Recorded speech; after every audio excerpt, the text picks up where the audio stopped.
The Lib Dem conference concluded yesterday, and truth be told, not much needs reporting on. I mean, there was a lack of policy, and mainly the conference was based on vibes and the celebration of the party winning 72 seats at the election. Now, much of the conference was very similar to the election, more random sports activities, light-hearted stuff. In Ed Davies' speech, it was full of pretty bad dad jokes. Now, Davey did talk about raising taxes on the rich, and he focused on carers, attacking the Labour Party for not mentioning carers once in their manifesto and the King's speech. In a personal and emotional keynote speech in Brighton on Tuesday, the Lib Dem leader said care and carers must not be forgotten and ignored any longer. If the Liberal Democrats don't offer that hope, if we don't speak up for care in Parliament, no one else will, he said. Of course, everyone knows the Conservatives don't care, but did you know carers weren't mentioned once in Labour's election manifesto, and carers weren't mentioned once in the King's speech either? But carers did feature in Keir Starmer's first Prime Minister's questions because I made sure they would. Now, according to the Lib Dem manifesto, they will increase the allowance by £20 per week to £101.90. He also attacked the Conservatives, which I find a little ironic since Ed Davey was a minister in the coalition, so he is an austerity enabler.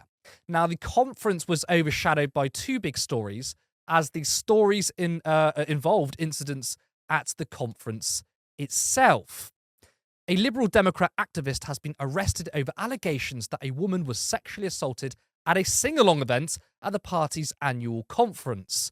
A woman attending the get-together complained to staff she had been touched on the backside during Glee Club, a 3-hour event in which members sing songs parodying British politics.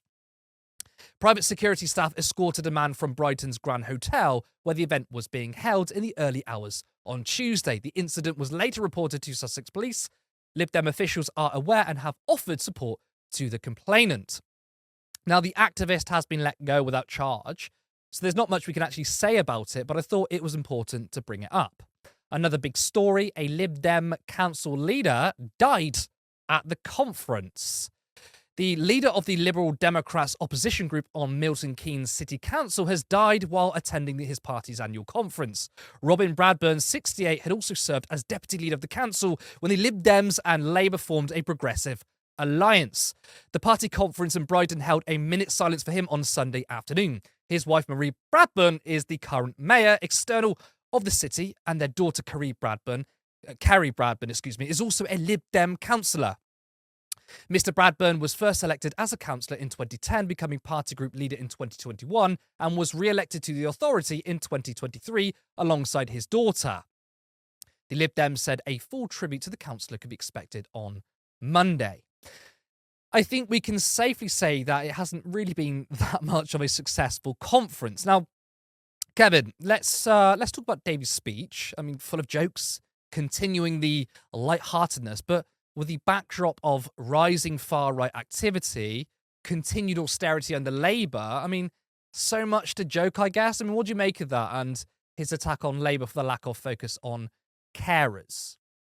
Well, yeah, I think firstly his line about the Labour Party not mentioning carers once in the manifesto, I think was probably pretty good. That will hit home in a time Mm. when we're getting yet another round of austerity.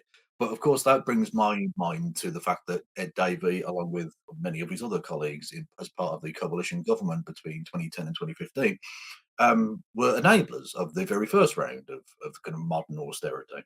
So, people seem to forget that, and I never ever will. I could never trust them as long as I live ever again, and I would certainly never vote for them because they can't be trusted. They pitched themselves to the left of the then Labour Party, and then propped up the most right wing government we've had in a very long time. One thing that struck me was about not just his speech but the whole event was the overwhelming smugness of it. uh, he and the rest of the activists seem convinced that they not only are such a massive force now, but they deserved this victory. That this is something that they're sort of almost entitled to in a respect. And I would just caution them not to get too sort of full of themselves. They've got 72 MPs now, so they are an electoral force as such. They are the third largest party and are within realistic striking distance of becoming His Majesty's, a loyal opposition. But their voter coalition is based on threadbare demographics. Okay, I think it was something like 40% when polled of Lib Dem voters at the most recent general election said that if they'd thought their preferred candidate had a chance of winning in their area, they wouldn't have voted Liberal Democrat. And if you wipe out 40% of their vote, they win basically no seats. People lend the Lib Dems their vote. They throw away a vote on the Lib Dems, either tactically or out of sort of spite for a local MP they want to get rid of, or because of sort of protest reasons. Not that many people vote for the Liberal Democrats. They often vote against another thing. So acting as if they're now some sort of party of government or soon to be a party of government is frankly rather ridiculous. And the fact that he continued his electoral extreme sports holiday arc by literally arriving at the event in a jet ski and stuff is kind of quite fun in a sense. But when the entire political discourse is around pensioners freezing to death, maybe reel it in a bit. Well, I mean, it's worth noting that even though there were some good left-wing policies in the manifesto, trust is an issue, and you don't trust them. I don't particularly trust them. Many people don't, and Yeah, it's because it's not the first time they've pitched themselves to the left of Labour. It's happened before, yeah, and then you're quite right. They then went into bed with the Conservatives and enacted austerity, but at least they got the 5p bag charge for that, for yeah, cutting welfare. ridiculous. That I suppose that is good policy. You know, really good adult politics there. But yeah, they've been in this position before and they haven't delivered. Mm, So just because they're doing it again doesn't mean they will. yeah. In fact, it's probably an electoral strategy because if Labour moves to the right, where are they going to go? They're just going to use it as an opportunity, Mm. which is to move to the left. Exactly, So yeah. As the kind of third party, you have to try and tack to where there's mm, ground to be had. The Tory party have gone off into the weeds of like far right nonsense, challenging Nigel Farage. The Labour Party have assumed the kind of mantle of the Conservative Party. And so the only real thing they've got in terms of being able to become unique and sell themselves as a difference to anything like that is to tack toward the sort of centre ground or the centre left, in the same way that they did under Nigel Kennedy back in the day, and to a degree, Paddy Ashdown before that, and become the kind of most left of the mm. national parties outside of the SNP in Scotland or Plaid Cymru in Wales. But again, it's an electoral strategy. They don't actually believe any of these things and would happily throw them away for a ministerial jag in a red box. I mean, I think Kennedy did have some principles at least compared to the quality of politicians of the Lib Dems today. It But would be broadly, interesting. you It are would have been correct. interesting to see him get the opportunity to sell the Lib Dems out and their Yeah. voters out. Yeah, true. But it's hard to take the Lib Dems seriously because, I mean, specifically on carers. David was a man who enabled austerity. Austerity being the reason as to why it's so hard being a carer. I mean, the allowance is pitiful. So I think it's a contradiction that he wants to support them now. And the policy of uplifting the allowance by £20 per week isn't all that much either. So what are your thoughts on that?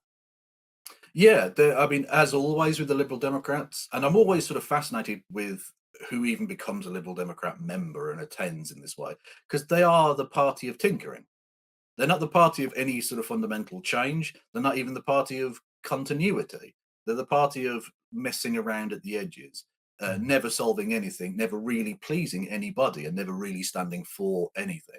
They're sort of quite a spongy party who sort of tack with the flow of natural politics, I suppose, which electorally in the short term can make sense.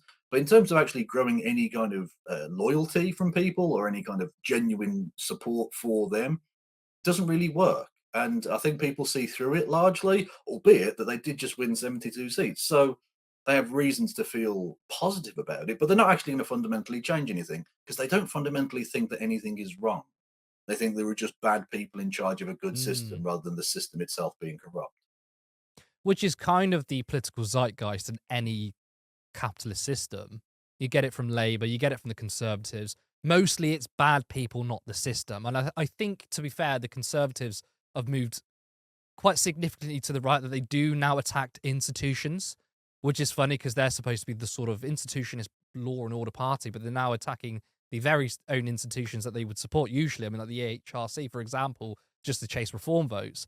But broadly, most political parties like to talk about personality, like to talk about competency and corruption. rather than these systemic issues, and it's no different for the Lib Dems.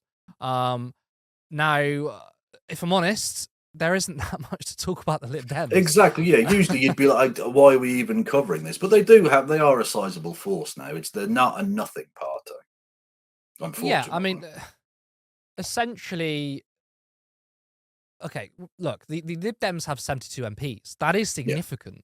But apart from that, I don't see anything else. I mean, look, we did a whole show of the Green Party conference, and we were planning to do the same here, as we plan to do with other parties. But there isn't much to report on. And the Lib Dems are in a funny position, right? They hold a lot of seats, but they seem irrelevant until there's an election, right? The Greens are relevant because they are the left-wing alternative. Labour are in government. The Tories are the opposition party. And Reform represents the right, although, you know, if you ask me, Labour, the Tories and Reform are the right. Maybe different shades of it, right? So I suppose, you know, the Lib Dems are generally vibes-based anyway. Oh, because yeah, they don't have 100%. policy, they don't have structural arguments against anything, because there's not anything they really argue against.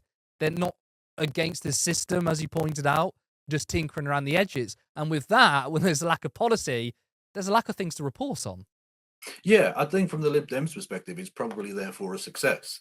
In a sense, they got quite a lot of media attention that they would not otherwise necessarily have gotten, and nothing genuinely terrible happened. Obviously, you reported on the potential of the sexual assault and the guy dying, but neither of those is a scandal that's going to bring anybody down or be, you know, some sort of ruinous event in the party's history.